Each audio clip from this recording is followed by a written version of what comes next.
Buenas noches, ¿cómo les va? Yo soy la doctora Bouil. Los quería saludar, agradecerles por estar en estas reuniones científicas organizadas por Fardit, agradecerle a la doctora Wolf, a la doctora Estoiza por estar con nosotros esta noche. Y bueno, sobre todo gracias por la presencia, por participar de estas actividades tan enriquecedoras para todos. Los dejo con las doctoras. Bueno, buenas noches. Soy la doctora Laura Wolf, médica especialista en diagnóstico por imágenes, trabajando en la ciudad de Bolívar en Diagnos, y me da una satisfacción, un orgullo enorme de presentar a una amiga en la cual hicimos la residencia juntas en el Hospital Alemán, que es la doctora Daniela Estoiza, especialista en diagnóstico por imágenes, directora académica de imágenes geniturinarias de diagnóstico médico Oroño, directora del módulo de imágenes ginecología de Federación Argentina de Radiología, de la Fardit. Así que bueno, Dani, una alegría enorme. Hoy nos vas a dar una charla muy interesante, que son las herramientas ecográficas actuales para el estudio de la paciente infértil. Así que, bueno, nos vas a dar una explicación y tu experiencia personal. Buenas noches a todos, gracias Noelia por la invitación, gracias a la Fardit. Bueno, también un placer compartir con vos, Laurita, esta mesa, y gracias a todos los que están escuchando. Hoy vamos a hablar de las herramientas ecográficas actuales que tenemos para poder evaluar a la paciente infértil. Yo me dedico específicamente a imágenes geniturinarias, en diagnóstico médico Oroño de Rosario, y represento en estas imágenes a la Fardit. Para empezar, les voy a hablar mínimo y básico, un poco de historia, para entender cómo llegamos a las herramientas actuales de la ecografía. La ecografía se remonta más o menos al año 1800 con 3 teorías que aportan a la herramienta actual de la ecografía, que es el cambio de fase para las imágenes 3D, el efecto Doppler para el Doppler color, y el efecto piezoeléctrico, que fue a partir de donde se pudieron realizar los transductores ecográficos. El otro gran salto que tuvimos fue alrededor del año 1950, donde se empezaron a desarrollar los primeros equipos ecográficos. El primer equipo fue llamado diazonografía. Después de ese equipo aparecieron las escalas de grises, y después fue en el año, entre 1970 y 1985, cuando apareció la ecografía en tiempo real, el transductor transvaginal y el ecodoppler color. En el año 1981 se describió por primera vez la histerosonografía, y en el año 1990 empezaron los primeros artículos de ecografía 3D. Y con todo esto se fueron sumando para que alrededor del año 2000 empiece la ecografía moderna, por lo menos hoy es moderna, que consta de transductores transvaginales de alta resolución que podemos utilizar con Doppler color y con ecografía 3D y 4D. A todo esto le tenemos que sumar que en el año 2013 se sancionó la Ley Nacional de Fertilización Humana Asistida. Y esto, a nosotros los imagenólogos, nos repercutió mucho porque hubo un boom de todo lo que sea métodos por imágenes. Entonces, ¿por qué unir estas nuevas tecnologías, la ecografía 3D, la histerosonografía 3D, en las pacientes infértiles? Dentro de lo que es la fertilidad, nosotros podemos dividir las causas en causas conocidas y desconocidas. Dentro de las causas conocidas tenemos factor tubario, el factor uterino, el factor ovárico y el factor masculino, o bueno, mezcla de todos ellos. El porcentaje de estos factores depende del artículo que lean, es estimativo, y lo que les quiero recalcar es que sirve estas metodologías diagnósticas para evaluar al factor uterino. El factor uterino, ¿por qué es importante? Si bien es un factor que es muy frecuente, lo más importante de todo es que nosotros podamos hacer un diagnóstico adecuado para permitirle a esa paciente ir a una corrección quirúrgica y permitir así que tenga mayor tasa de reproducción. Para todo lo que es factor uterino, la primera metodología diagnóstica siempre es la ecografía transvaginal. El problema de la ecografía transvaginal es que en general tiene una eficacia diagnóstica pobre. Podemos mejorarla un poco si le sumamos la técnica 3D o 4D. Muchas de estas pacientes infértiles vienen con estudios de histerosalpingografía que también puede evaluar de forma secundaria el factor uterino. ¿Qué podemos ver? Podemos ver defectos de relleno y podemos ver alteraciones en la morfología uterina. El problema es que no nos permite diferenciar qué tipo de defectos de relleno hay o qué tipo de malformación uterina tiene esa paciente. Otra forma de evaluar el factor uterino es la histerosonografía, que puede hacerse en forma convencional o con técnicas 3D y 4D. Este estudio tiene una sensibilidad muy similar a la histeroscopía, es mínimamente invasiva, pero solo permite hacer diagnóstico, no permite hacer tratamiento. En la balanza tiene muy buena relación costo-efectividad. Y obviamente que el gol estándar para evaluar el factor uterino es la histeroscopía, con una sensibilidad del 100%. El problema es que es invasivo, pero en esa invasión permite no solo diagnosticar, sino también tratar a la paciente. Ecografía transvaginal 3D o 4D. Nosotros los imaginólogos lo que vamos a hacer es tener o adquirir un volumen, y ese volumen lo vamos a manipular en forma retrospectiva, o sea, vamos a adquirir el volumen cuando está la paciente se puede retirar y después podemos hacer la manipulación en la estación de trabajo o en una computadora. Ahí vamos a poder hacer las reconstrucciones multiplanares y sobre todo lo importante es lograr el plano coronal. ¿Por qué? Porque este plano es lo que nos va a permitir ver la morfología uterina y la morfología de la cavidad uterina. Es muy importante saber cuándo hacer la ecografía 3D y 4D porque nos cambia mucho la calidad del estudio. La ecografía 3D o 4D se tiene que hacer sí o sí en la fase secretora. Cuanto más cerca al ciclo menstrual esté, mejores resultados vamos a tener porque es el momento donde mayor contraste hay entre el endometrio y el miometrio. ¿Qué pasa con la histerosonografía? La histerosono, como les dije, es un estudio mínimamente invasivo si lo comparamos con la histeroscopía. Es mejor tolerado por las pacientes que la histeroscopía. En general no tiene complicaciones, hay descritas menos del 1% de infecciones uterinas, son complicaciones muy leves. Y es un estudio que nos permite tomar conducta terapéutica. ¿Por qué? Porque podemos ver si la paciente tiene patología intrauterina, se deriva al estudio por histeroscopía. Pero muchas veces estas pacientes infértiles, la causa de su infertilidad es extrauterina y las podemos reconocer por la histerosonografía y así derivarla a otro estudio como puede ser la laparoscopía. Es un estudio que tiene una alta eficacia diagnóstica, una sensibilidad y una especificidad muy alta, que a su vez pueden aumentar mucho más si le agregamos la técnica 3D o 4D y se considera que es un estudio alternativo a la histeroscopía. También tiene un momento especial del ciclo para realizarla. A diferencia de la ecografía 3D que vimos antes, la histerosono se tiene que realizar en la fase folicular.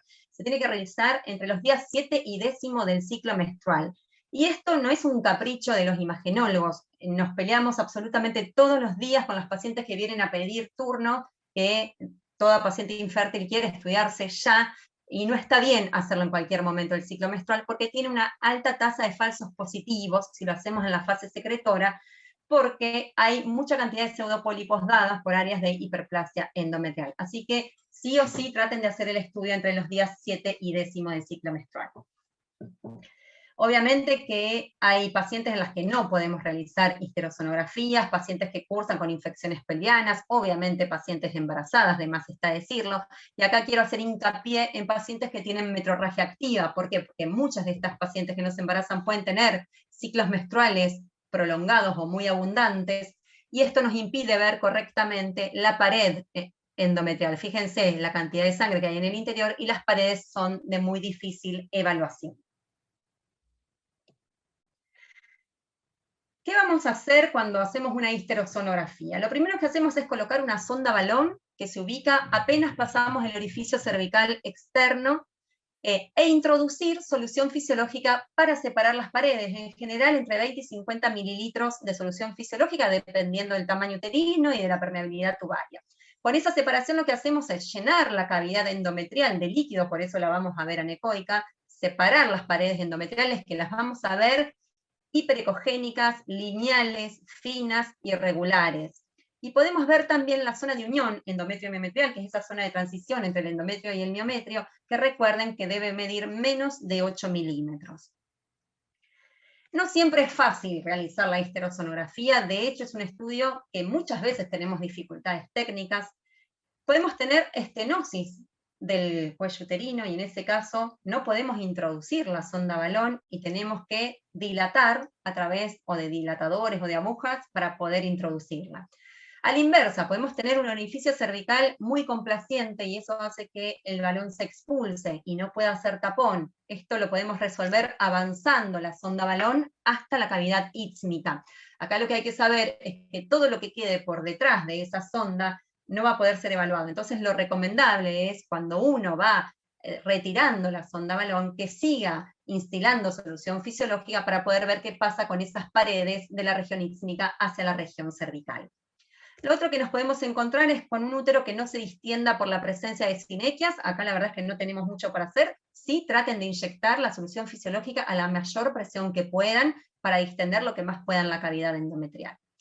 Otra de las cosas que podemos tener es un útero muy aumentado de tamaño y que entonces la cavidad sea evaluada en forma incompleta. En este caso lo que vamos a hacer es tratar de hacer la ecografía por vía transabdominal, porque esto va a tener un mayor campo de visión que si la hacemos por vía transvaginal.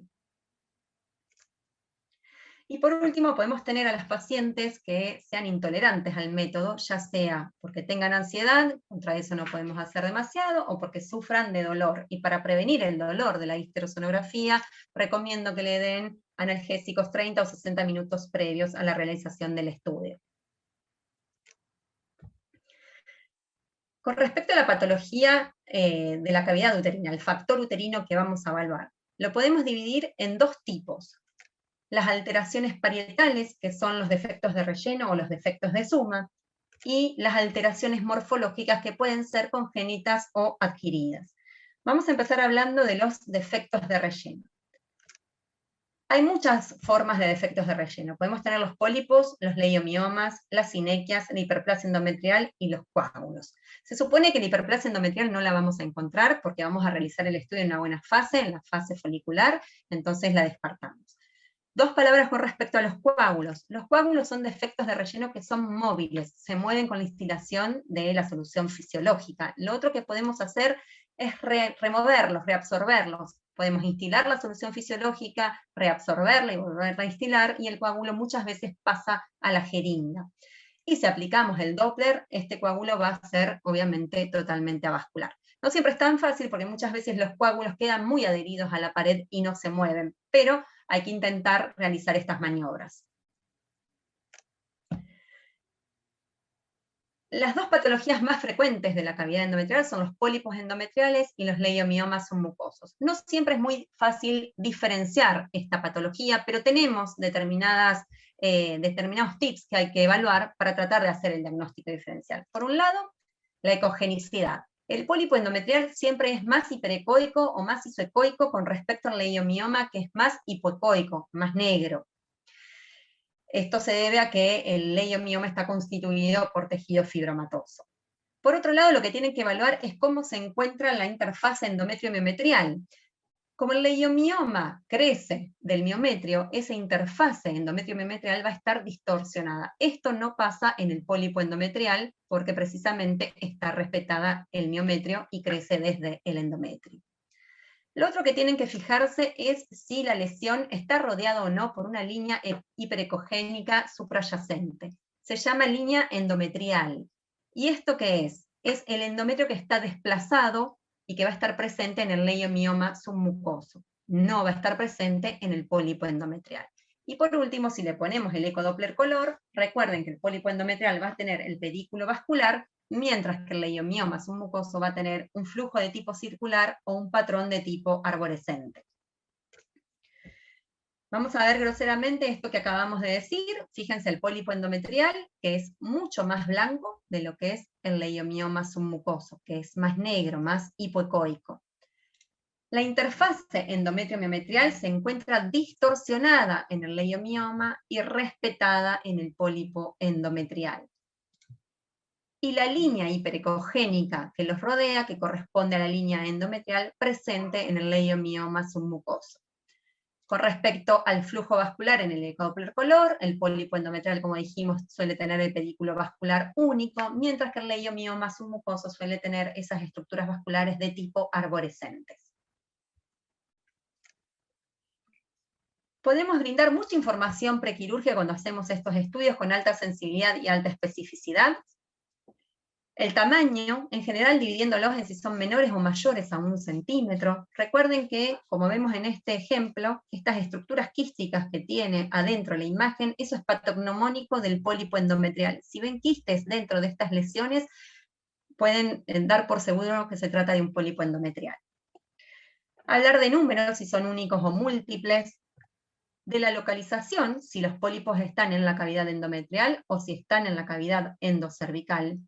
Y podemos hablar de cómo es la base de implantación, si son sésiles o si son pediculados.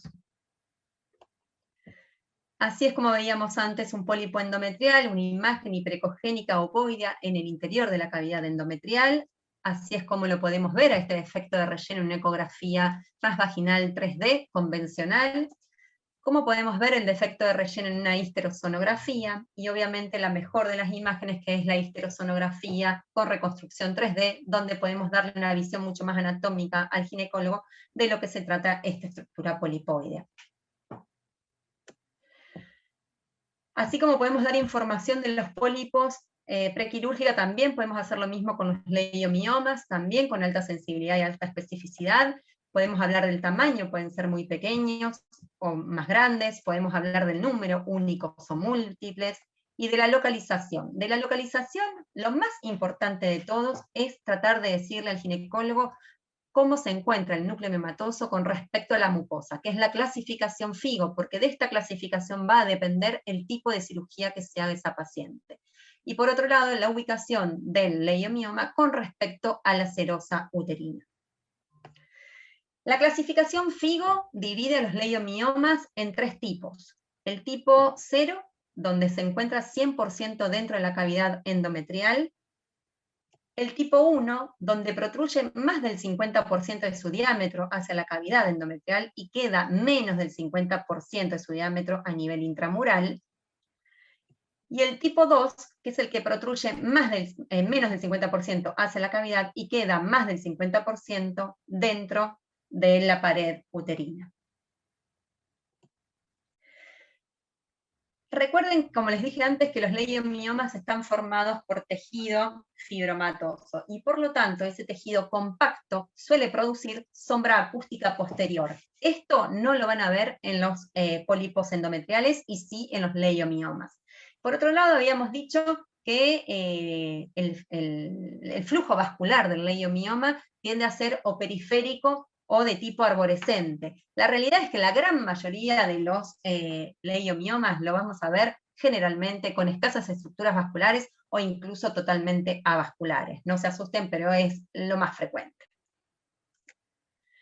Así es como veíamos un núcleo miomatoso submucoso en la ecografía transvaginal. Así es como lo podemos ver en una ecografía transvaginal 3D convencional. Como podemos demostrarlo perfectamente en una histerosonografía. Recuerden siempre de evaluar la línea endometrial que lo rodea. Y así es como lo podemos ver perfectamente en una histerosonografía con técnica 3D, que como siempre es el mejor estudio para demostrar este tipo de patología. Otro de los defectos de relleno que podemos encontrar son las sinequias. Acá sí o sí el estudio de elección, si la sospechan, es la histerosonografía, ya sea convencional o con técnica 3D o 4D. La sensibilidad del estudio es muy superior a la ecografía transvaginal. La sensibilidad de la histerosono convencional es del 75%, aumentando al 87% cuando aplicamos la técnica 3D o 4D. ¿Cómo vamos a ver las sinequias? Vamos a ver bandas que son lineales y precogénicas que atraviesan la cavidad, que contactan la pared y que tienen Doppler color negativo. A veces cuando son muy profusas solamente logramos llenar bolsillos con solución fisiológica entre las adherencias. Y cuando ya la cavidad está completamente obliterada, que sería el síndrome de Asherman, no logramos distenderla y no logramos ver el pasaje de solución fisiológica adentro de la cavidad. Les dije que es la mejor forma de evaluar las sinequias a través de la histerosonografía 3D, y con esta técnica podemos clasificar a la afectación en leve cuando se afecta menos de un cuarto de la cavidad, moderada cuando se afecta hasta la mitad de la cavidad, y severa cuando se afecta más de 3/4 de la cavidad endometrial.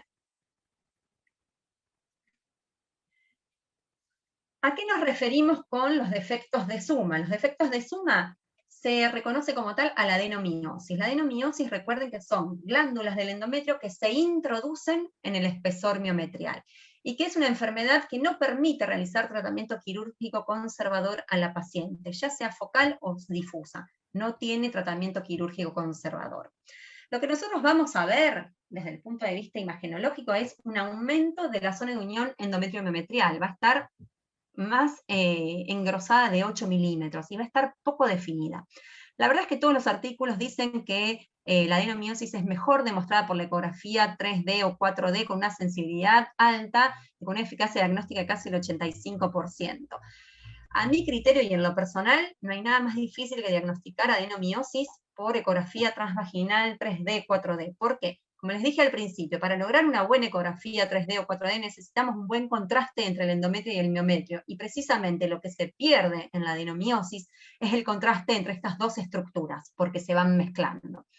¿Qué podemos ver? Podemos ver un miometrio estriado, podemos ver quistes intramiometriales. Si tenemos la suerte de realizar una histerosonografía en pacientes que tengan quistes intramiometriales, podemos demostrar el pasaje de la solución fisiológica al interior de estos quistes.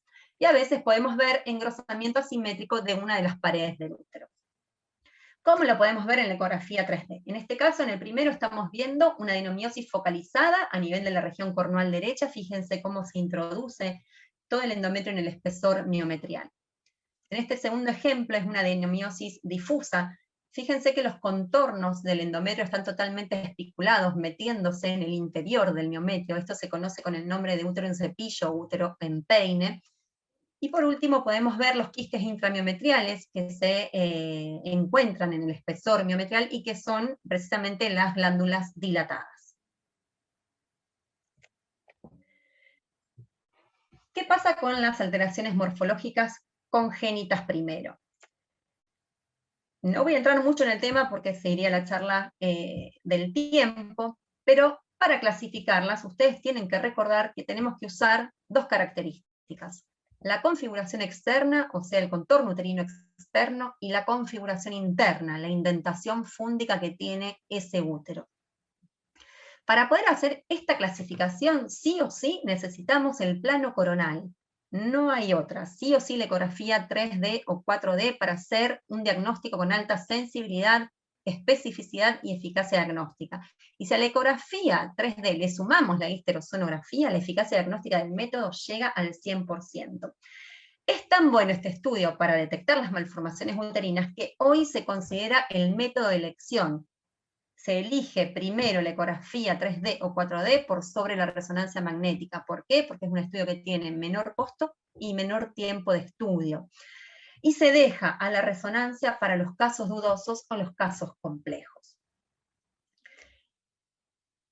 Otra de las cosas que les quiero aclarar es que lo más frecuente de las malformaciones uterinas son los defectos de reabsorción. Dentro de estos defectos de reabsorción se encuentra el útero arcuato, que es una variante anatómica, aunque hay artículos que describen que estas pacientes pueden ser subfértiles, y el útero septado, que sí tiene injerencia en lo que es tanto la fertilidad como en el desarrollo obstétrico de esa paciente. Recuerden que puede ser parcial o septado. ¿Y por qué les hago hincapié en esto? Hoy en día, ya lo repetí miles de veces en todas las charlas que di en malformaciones uterinas, pero la gran mayoría de los informes ecográficos, cuando se sospecha una malformación uterina, lo primero que le ponen es útero bicorne, y eso no es correcto. Más del 55% de las malformaciones uterinas corresponden a úteros septados. Como les dije antes, para clasificar las malformaciones uterinas, lo que hay que tener en cuenta es la configuración externa y la configuración interna. Hoy en día, independientemente del tipo de clasificación que ustedes usen, todas las clasificaciones tienden a hacer el diagnóstico correcto del útero septado. ¿Por qué? Porque es la malformación mulleriana quirúrgica por excelencia. Hoy en día la única malformación que se opera es el útero septado. Hace un tiempo se operaban los úteros bicornes y los úteros didelfos, pero se vio que estas pacientes no tienen cambios en su tasa de reproducción. Entonces se las dejó de operar. Por lo tanto, con cualquier clasificación lo que se busca es diferenciar al útero septado, sobre todo del bicorne y del arcuato. Hoy en día hay 3 clasificaciones que son las más usadas. La americana, que es la más usada de todas, que se desarrolló en el año 88 y se revisó y se cambió en el año 2016. La europea, que surgió en el año 2013 y se hicieron modificaciones en el 2016. Y la realizada por expertos en malformaciones uterinas congénitos en el año 2018. Todas van a fijarse cómo es la configuración externa y cómo es la configuración interna del útero. La americana dice que el útero, en su parte externa, puede tener una indentación, pero que esa indentación tiene que tener menos de 1 centímetro de longitud.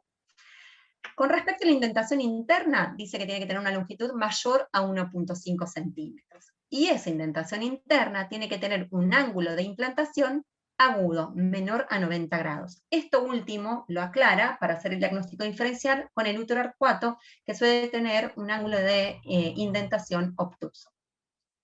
La europea habla también de las indentaciones externas e internas, pero en lugar de dar valores absolutos, dan valores relativos, porcentajes con respecto al espesor miometrial.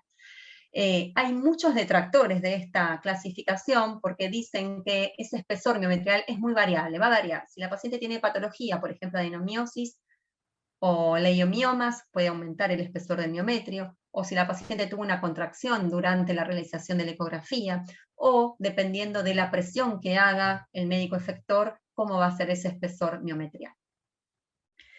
Y la clasificación hecha por expertos es muy parecida a la americana. Fíjense que la indentación externa es exactamente igual. Puede tener una hendidura, pero tiene que ser menor a 1 centímetro. Y la indentación interna, en este caso es lo que varía, la toma con una longitud más corta, que puede ser de 1 centímetro o más. ¿Cómo medir el útero para clasificarlo en septado o en bicorne? Lo pueden ver perfectamente en este artículo que habla de las 3 clasificaciones y cómo hacer para medir la hendidura externa y la indentación interna y cómo medir el ángulo de la indentación para poder definir el tipo de útero que estamos evaluando. ¿Cómo lo vamos a ver nosotros? Tipo de ejercicio de lo que acabamos de hablar. 3 pacientes diferentes. La primer paciente, vemos el contorno uterino perfectamente convexo. Acá no tiene hendidura, por lo tanto no medimos nada. La segunda paciente tiene un contorno uterino con una leve indentación. Tomamos la medida con respecto a la línea intercornual y es menor a 1 centímetro. Y esta última paciente, que tiene una hendidura mucho más marcada, más de 1,5 centímetros por debajo, más de 1 centímetro, perdón, por debajo de la línea intercornual. Por otro lado, lo que tenemos que medir es la indentación. Acá estamos viendo cuánto mide la indentación por debajo, en este caso, de la línea interostial. Cuando es menor a 1 centímetro, hablamos de útero arcuato. Cuando esa indentación es mayor a 1,5 centímetros, hablamos de útero septado. Y por otro lado, lo que tenemos que evaluar es cómo es el ángulo de implantación de esa indentación. Recuerden que en el caso del útero arcuato es obtuso, mientras que en el útero septado es un ángulo agudo. Esto que lo vimos acá es lo mismo que habíamos visto antes y lo pueden evaluar en cualquier artículo. En la actualidad se nos explica perfectamente cómo diferenciar estos 3 tipos de úteros. Hasta hace poco las malformaciones uterinas las podíamos sospechar por la ecografía convencional o por la histerosonografía 2D, por la presencia de doble eco endometrial en el plano axial, pero no podíamos confirmarlas ni clasificarlas. Para poder confirmar o clasificar a las malformaciones, como les dije antes, necesitamos sí o sí el plano coronal, y para eso necesitamos la ecografía 3 o 4D. Fíjense, este ejemplo que veíamos, doble eco endometrial a nivel fúndico, puede salir perfectamente un informe de ecografía como útero bicorne, que lo veo al por mayor. Sin embargo, cuando hacemos la ecografía 3D, confirmamos que se trata de un útero completamente normal. Este otro ejemplo, estamos viendo doble eco endometrial a nivel fúndico y después una única cavidad endometrial. Hacemos la ecografía 3D, vemos que tiene un contorno uterino externo convexo, una indentación marcada con un ángulo de indentación agudo. Y fíjense cuánto mejor se ve por la histerosonografía, donde estamos viendo el contorno uterino externo convexo y la indentación que mide más de 1.5 centímetros por debajo de la línea interostial en relación con un útero septado parcial. En lo personal, a mí la clasificación que más utilizo es la americana, y fíjense que podemos hacer el diagnóstico perfecto de todos los subtipos de esta clasificación, el arcuato, el septado, ya sea parcial o total, el bicorne, el didelfos y el unicorne. ¿Cuál de las clasificaciones utilizar? Pueden utilizar cualquiera que ustedes se sientan más cómodos y con mayor confianza para poder hacer el diagnóstico de estas malformaciones. Bueno, malformaciones morfológicas adquiridas. La verdad que últimamente el furor de las cesáreas hizo que el istmo-cele cada vez sea diagnosticado con mayor frecuencia. El istmo-cele, o nicho, como ustedes prefieran llamarlo, se trata de un aumento de tamaño de la cicatriz de la cesárea que va a tener forma de triángulo y que va a tener una base que va a estar comunicada con la cavidad. Ese nicho puede tener o no restos hemáticos internos. No siempre que hagamos el estudio va a tener restos hemáticos en su interior. Lo que sí tienen que saber es que tiene que tener una profundidad de 1 o 2 milímetros y que lo podemos clasificar en pequeños o grandes. La verdad que la clasificación depende del artículo que lean, lo mismo que las medidas del istmo. Varía mucho en el artículo que lean. A mí me gusta la clasificación de Marotta, que los divide de acuerdo al espesor del miometrio residual en mayor o menor a 3 milímetros. ¿Y por qué me gusta esto? Porque en base a esto es el tipo de cirugía que le van a hacer a la paciente. Cuando es pequeño, o sea que el miometrio mide más de 3 milímetros, le van a hacer tratamiento histeroscópico, y cuando este istmo-cele es grande, o sea que el miometrio mide menos de 3 milímetros, el tratamiento ya tiene que ser por vía laparoscópica. Lo que tienen que recordar con respecto al istmo-cele, que el mejor estudio para evaluarlo hoy en día es la histerosonografía, ya sea con convencional o con técnica 3 o 4D. Es un estudio que aumenta mucho la sensibilidad y la especificidad con respecto a la ecografía transvaginal. Hay algunos artículos que dicen que la sobredistensión de la región puede hacer que esté mal medido o sobreestimada la medición del miometrio remanente, pero todos demostraron que la sensibilidad y la especificidad de la histerosonografía es mejor a la de la ecografía transvaginal.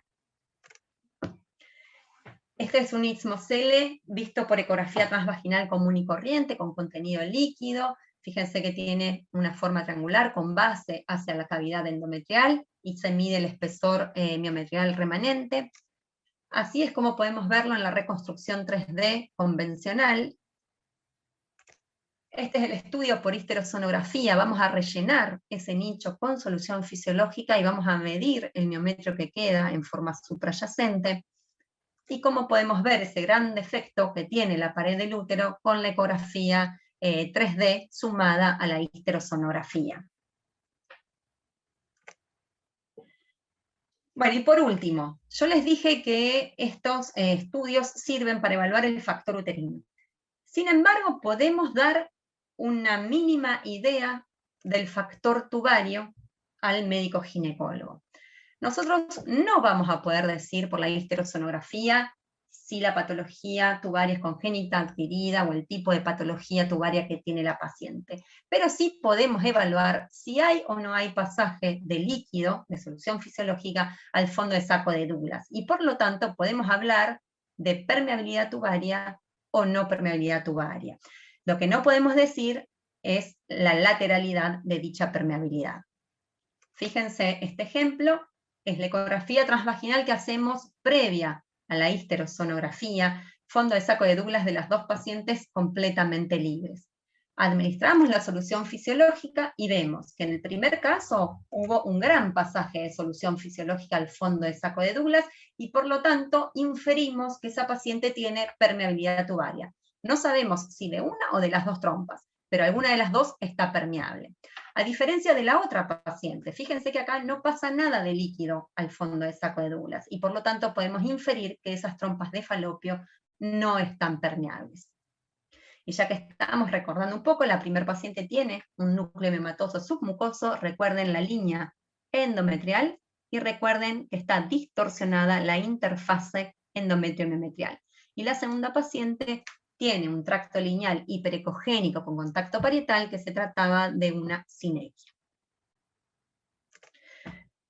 Entonces, así a grosso modo, como conclusiones, podemos decir que son estudios, tanto la ecografía 3D, 4D, como la histerosonografía, que se usan cada vez más en pacientes infértiles. Sin embargo, al día de hoy todavía no son estudios masivos.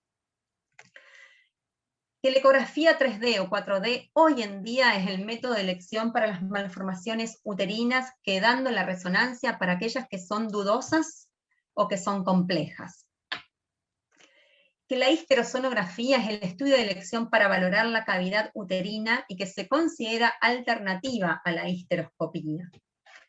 Y que si a la histerosonografía le sumamos la técnica 3 o 4D, es el estudio que tiene mayor eficacia diagnóstica para evaluar el factor uterino que sea causa de la infertilidad de estas pacientes. Bueno, espero haber sido clara. Cualquier duda o cualquier cuestión que quieran consultarme, pueden hacerlo a mi Instagram, que es @doctora_Daniela_Stoiza.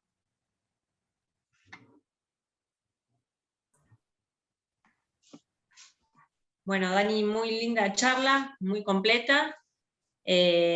Acá hay algunas preguntas que están haciendo hay 142 participantes, escucharon toda la charla.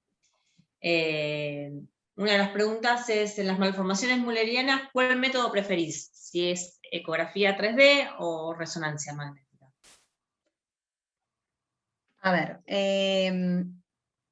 a mí me gusta mucho la ecografía 3D, el tema es que no siempre salen tan lindas las ecografías 3D, sobre todo en malformaciones como por ejemplo el útero de Delfos, que un cuerno te apunta para un lado, el otro cuerno te apunta para el otro, es muy difícil obtener el volumen en ese tipo de malformación. Lo que pasa es que en ese tipo de malformación tampoco nos hace falta las mediciones, porque ya sabemos que se trata de un útero de Delfos. Diferente es en el útero septado o en el útero bicorne. El problema para mí básico que tiene la ecografía 3D es la evaluación de la vagina y del cuello uterino. Para mí es mejor valorado el cuello uterino y la vagina por resonancia que por ecografía 3D o 4D. O sea, en ese sentido prefiero la resonancia. Si es solamente para hacer el diagnóstico diferencial entre útero septado o útero bicorne, me parece que la ecografía 3D lo puede hacer perfectamente. Perfecto. Después, cuando diagnosticas un pólipo endometrial por ecografía transvaginal, la convencional, ¿siempre después indicás una histerosonografía o ya con eso das por hecho que es un pólipo endometrial? La ecografía transvaginal es un método que es sumamente sensible para la detección del pólipo endometrial. ¿Y en qué fase del ciclo se hace también, no? Sí. A ver, la verdad es que lo indicado es hacerlo postmenstrual inmediato. En mi experiencia, depende del tamaño del pólipo, porque si el pólipo tiene un tamaño mediano, lo ves en cualquier fase del ciclo menstrual. El problema son los pólipos chiquititos. Lo que digo es, la ecografía transvaginal es sumamente sensible para la detección de los pólipos endometriales. Si nosotros vemos el pólipo endometrial, esa paciente puede ir directamente a la histeroscopía. Ahora, el tema va a ser la paciente en que sea infértil y no veamos nada en la ecografía transvaginal, porque tiene poca especificidad. O sea, hay algunos de esos pólipos que nos vamos a comer, para decirlo de alguna manera, y en esos casos sí necesitamos hacer la histerosonografía previa a la histeroscopía para certificar si hay algo o no, precisamente. Claro, está perfecto. Dani, también te preguntan sobre el IP de las arterias uterinas en el estudio de Doppler, si es importante medirlo para el estudio de la fertilidad o no es un estudio de rutina. A ver, cada vez piden más por el tema de el Viagra que le dan a las pacientes, están pidiendo cada vez más el Doppler endometrial, y cuando hacemos el Doppler endometrial, obviamente que hay que hacer el Doppler de las arterias uterinas, y todo tiene repercusión en lo que es la fertilidad de la paciente, tanto los índices de las arterias uterinas como el Doppler de las arterias endometriales. Sí, perfecto. En relación al Litmosele, ¿lo informás en los pacientes que no son infértiles también? O sea, o solamente los que van por fertilidad. Yo los informo en todas las pacientes. Más allá de la infertilidad, el Litmosele puede ser causa de sangrado vaginal, la menstruación puede quedar contenida en el nicho, y la paciente puede tener pérdidas intermenstruales o incluso una menstruación en 2 tiempos. Así que yo lo informo siempre que lo veo, trato de informarlo. Y aclarás el espesor residual biometrial. Siempre informo el espesor biometrial y siempre yo le mido el tamaño en los 3 planos. No es necesario el plano axial, en general lo que dicen es que hay que tomarle la base y la profundidad, pero no, yo prefiero tomarle las medidas en los 3 planos. Perfecto. Te preguntan también qué se prefiere, digamos, la histerosonografía o la histerosalpingografía. Lo que pasa es que son estudios diferentes. En general, para las pacientes que van a ir a tratamiento de fertilidad asistida baja, le piden la histerosalpingografía, y las pacientes que van a ir a tratamiento de fertilidad asistida de alta complejidad, se le pide la histerosonografía, porque en ese caso no importa el factor tubario. Perfecto, gracias. Y con respecto a la histerosonografía, ¿utilizan contraste? No, solo solución fisiológica Solo ponemos. fisiológica. Sí. Nosotros acá podés hacerla con contraste. Cuando haces con contraste, en ese caso, te sirve para ver las trompas de falopio. Permeabilidad de qué lado está obstruida o no. En realidad ves las trompas, las haces como si fuera, incluso se llama sonosalpingohisterografía, porque ves las trompas de falopio cuando pasa el contraste por ahí.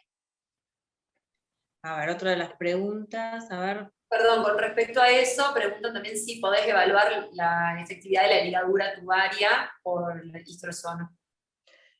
A ver, si no ves pasaje, nada de pasaje, solución fisiológica, podés estar tranquilo que no hay permeabilidad tubaria. Si las trompas están permeables, vas a ver el pasaje siempre. El líquido pasa, es muy fácil que pase porque, bueno, no tiene viscosidad. Así que enseguida pasa a la cavidad. Perfecto. Otra pregunta que hacen acá. Miomas de rápido crecimiento. Solicitamos la resonancia con difusión y ¿es necesaria alguna especificación más para evaluar mejor? La difusión en realidad es muy controversial. Hubo un tiempo en que se medía mucho el mapa ADC y el valor del mapa ADC para poder decir si los miomas eran benignos o si ya tenían degeneración sarcomatosa, o incluso si era un STAMP, que es el tumor que tiene, digamos, evolución incierta. La verdad que hoy en día lo único que se hace es hacer la difusión, el mapa ADC, y decir si restringe o no restringe. Eso que nos habla de hipercelularidad. No nos habla de malignidad, solo de hipercelularidad. Puede ser un mioma benigno hipercelular o puede ser un mioma degenerado. No hay forma. Es mejor la forma de realce que tiene para determinar si es un sarcoma o un leiomioma que la difusión.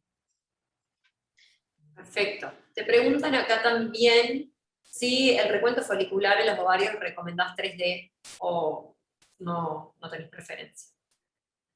La verdad que no tengo preferencia, hay muchos artículos escritos sobre 3D. Yo la verdad que el recuento folicular, cuando vienen estos ovarios que son millones y millones de folículos, creo que todos nos agarramos la cabeza porque no sabemos si contamos los mismos folículos o no. Así que creo que cada uno hace lo que puede, y creo que después de determinada cantidad de folículos ya nos perdemos todos.